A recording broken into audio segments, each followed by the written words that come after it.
Shu o'rinda bir nimani aytib o'tib ketaman. Bir voqea, bu bo'lgan voqea. Yaqinda eshitib qoldim, juda ta'sirlandim. Kecha yigitlarga ham aytib berdim. Ular ham ko'p foyda oldik deyishdi. Bu yerda aytib bersam ham foydali bo'lsa kerak deb o'ylayman.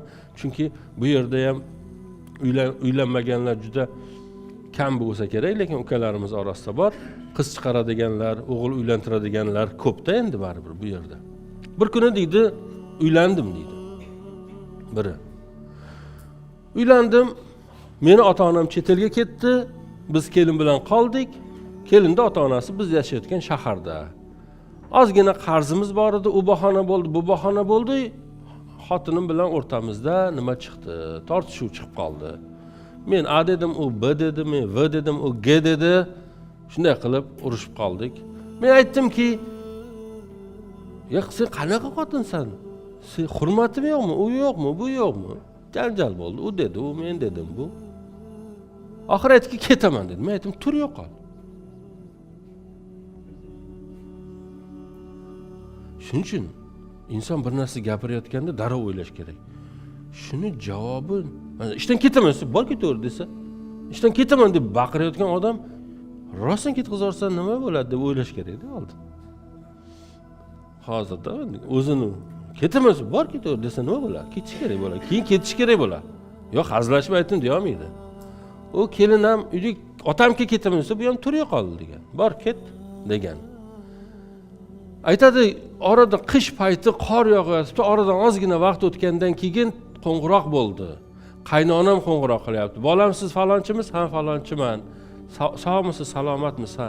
Bizning eshigimiz oldida bir ayol turibdi. Menimcha u sizning xotiningiz bo'lsa kerak. Lutfan, xotin sizniki. Olib ketsangiz shuni. Biz uyga kirgizmadik uni.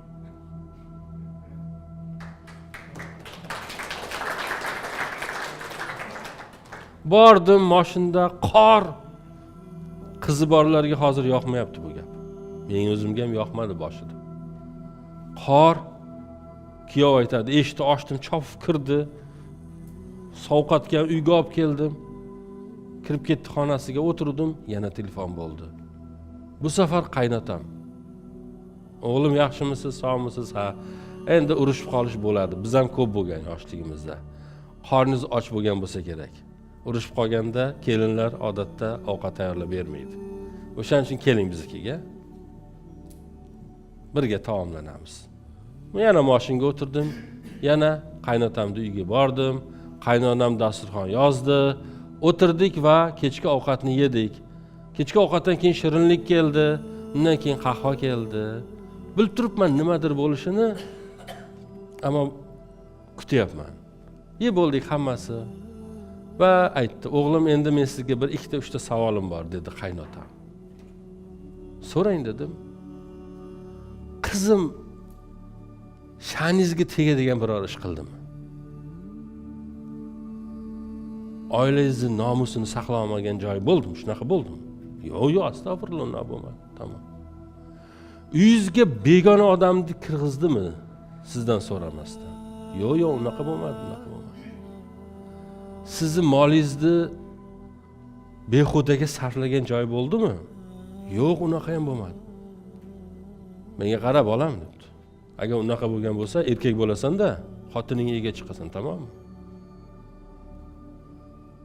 Ko'chaga ha deganda haydab solavermaysan. Xotin bo'lgandan keyin ozgina araz qiladi, aqli yo'q boshqa qiladi, jahl qilishi mumkin.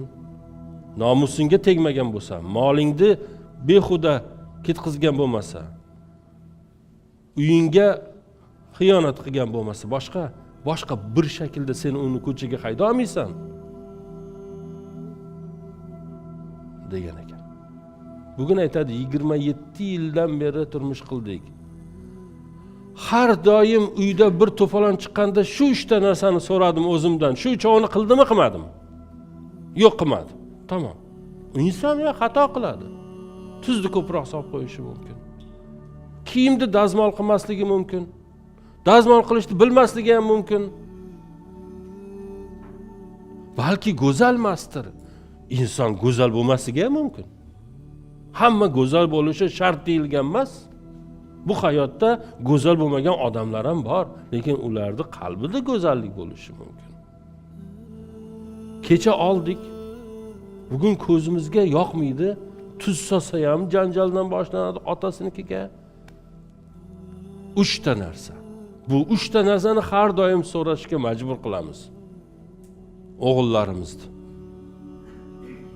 Va qizlarimizdan bu 3 ta narsani himoya qilishni iltimos qilamiz.